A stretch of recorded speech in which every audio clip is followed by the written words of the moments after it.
Well, I graduated from Columbia University about over 10, 15 years ago. And I graduated with my Master's of Science in Social Work. And following my obtaining my graduate degree, I've worked in various different sectors in the helping field, ranging from juvenile justice, foster care, homelessness, healthcare settings, educational settings, psychiatric settings. So I've dedicated all of my career to helping others recognize the power within themselves. So currently, right now, I am primarily doing therapy for those with severe and persistent psychiatric disorders, ranging from psychosis, mood disorders, anxiety disorders, trauma disorders as well. So that's not all encompassing. I also help others who just may be going through a hard time for that moment. But I truly believe too much is given, much is expected. And I believe that I am what we call the agent of change, right? I know that that's so taboo, but, I believe that, it is my ethical duty and obligation to help others recognize that they too have the power within themselves, despite a diagnosis or a crisis. Yes, correct. I do. I have my LCSW in the state of Maryland. I also have my independent clinician's license in DC, my last license of master's of social work in New York, and I am in the process of obtaining my clinical licensures in other states as well. I also have certification around crisis intervention. What I like to do in my free time, well, I love to read. I am a bit of an introvert with extrovert qualities. So I pick and choose when I want to go out and be social. But so yes, I love to read. I love chess. I love to travel. I love to spend time with my husband and my son. I love to create. I love to create. I love to build. Yes, it is an outlet. And creativity is so broad. So I apologize if I keep saying creativity is so broad. You could do a lot. I mean, communication is creative.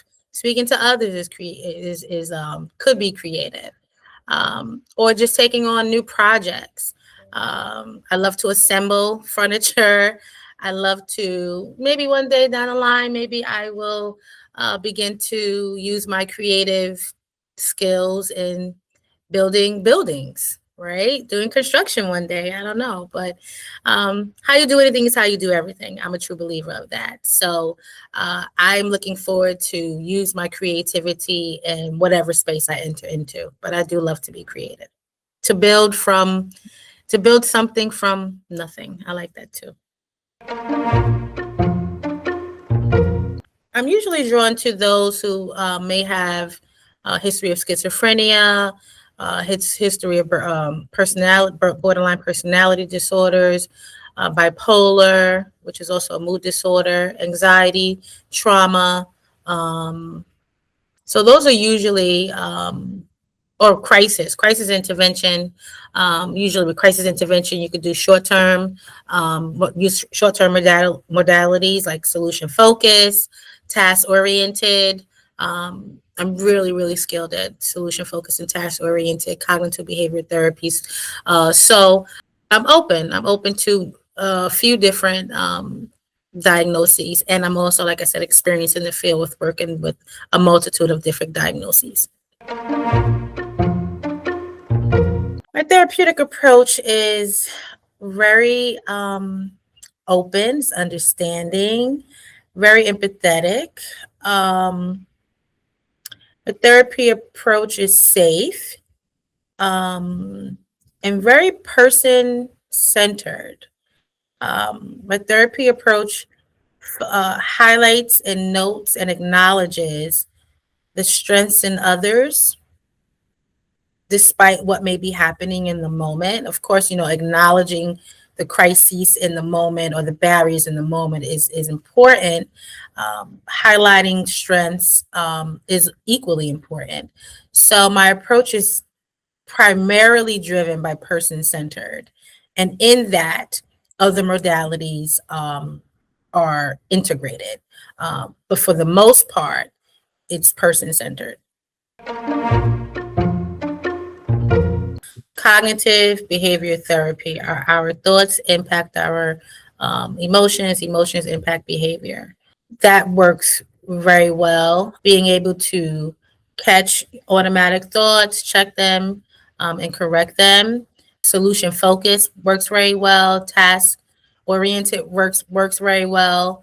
DBT works very well. There's different layers to dialectical behavioral therapy, but that works very well. And of course, person centered motivational interviewing works very well. Problem solving approaches work very well. And that problem solving approaches usually work really good with those who have schizophrenia. But yeah, so those are modalities that work really good with me, for me.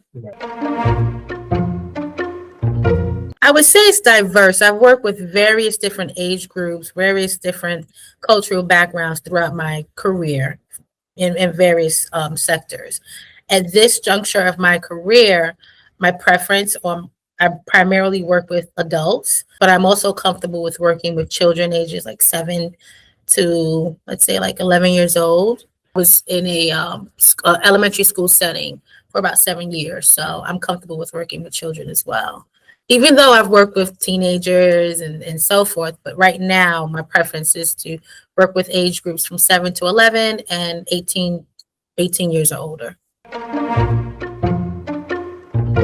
Well, I think a part of tailoring my approach is to ultimately listen to what's important to them, what their religious background, what's important to them, the foods that they eat, places that they love, they like to frequent, practices, cultural practices. Some cultures will look you in your eyes, some cultures don't. Some cultures prefer a certain way of dress versus others do not. And cultural practices around holidays. So people teach you. People are the experts of their own lives. So I tailor my approach, or I gather my information based on what my consumers, what my clients teach me. And then I create an approach based on what I learned. So that, I hope I answered the question, but that is how I tailor my approach based on the information gathered. Well, what I've noticed is, despite the different cultural backgrounds, despite the different diagnoses, despite the various reasons that people arrive to therapy, the common theme is that people want to be heard, they want to be seen, they want to be safe, and people desire to grow. Even if there's resistance around growth, people desire to grow because I believe everything, everything that is living is growing in the universe. And I think that that is what has been the common theme, despite the various settings I've landed in, and the various people I've walked with throughout their journey. Every time, it's the common theme is, I want to be seen, I want to be heard, I want to be loved, and I want to grow. Well, there's many different strategies, right? There's the reframing, there's the summarizing, there's the paraphrasing, and there is really tapping into hearing what someone's saying and then showing them and helping them understand that you hear them, right? I can reframe what they say. I can get clarity. A lot of times just getting clarity and making sure that I understand it by restating it in a different way. And they may present it in a way that's negative, and then I may reframe it in a way that's from a different perspective. So they're agreeing, okay, yeah, I said that, while they're experiencing like a shift, right? A shift in their point of view.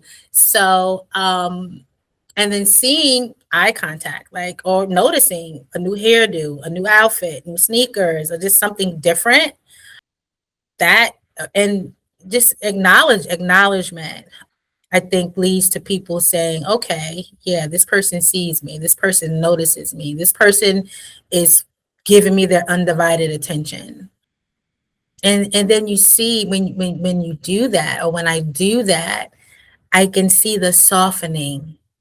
I can see the desire to want to come to sessions more. I can see the desire of wanting to share more, wanting to go deeper, wanting to explore different perspectives.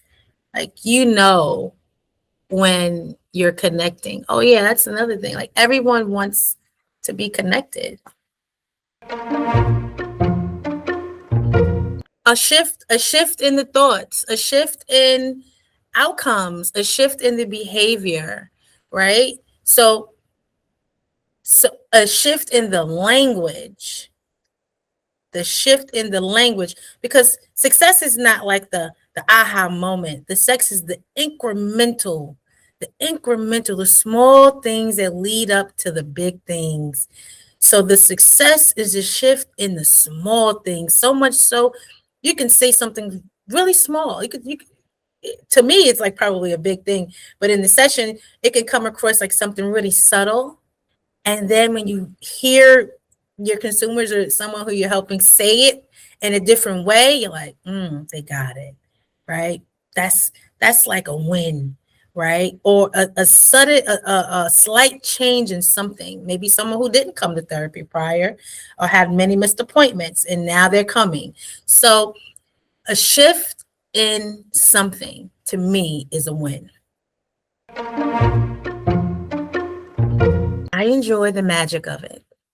I enjoy being a very small part of someone's shift. And I believe shifting is magical, because shifting is growing. It's like a plant, right?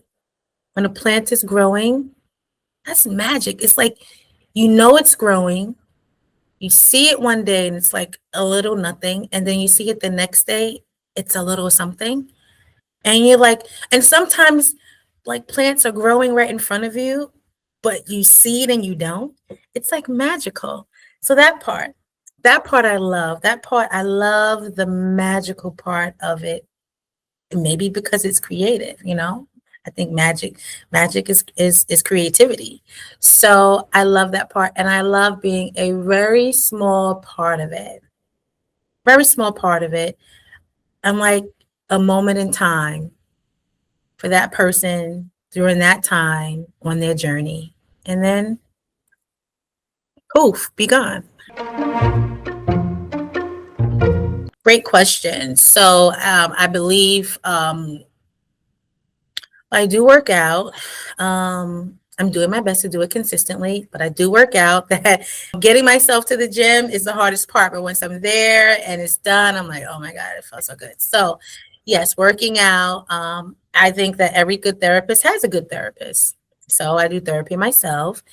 And also seeking supervision, seeking someone who's able to see things that you're not able to see is also really important. See supervision and or consultation. And what else do I do? I enjoy family. I enjoy spending time with my son, loving on my son and my husband. And it's really important to be self-aware. So if I feel or notice that I am becoming really heavy and maybe my thoughts are clouded, that's a indicator that I need time and space away. So listening to myself also helps prevent me from becoming burnt out. Well, what makes me different is that I am unique, I am authentic, and I can truly relate. I think that too much is given, much is expected. So, um, I'm obligated in this field to ensure that I am assessing for safety while sharing different strategies to help others recognize the power within themselves, because ultimately, we are all able to overcome whatever we're experiencing. We are able to do that, and sometimes it's hard to see that.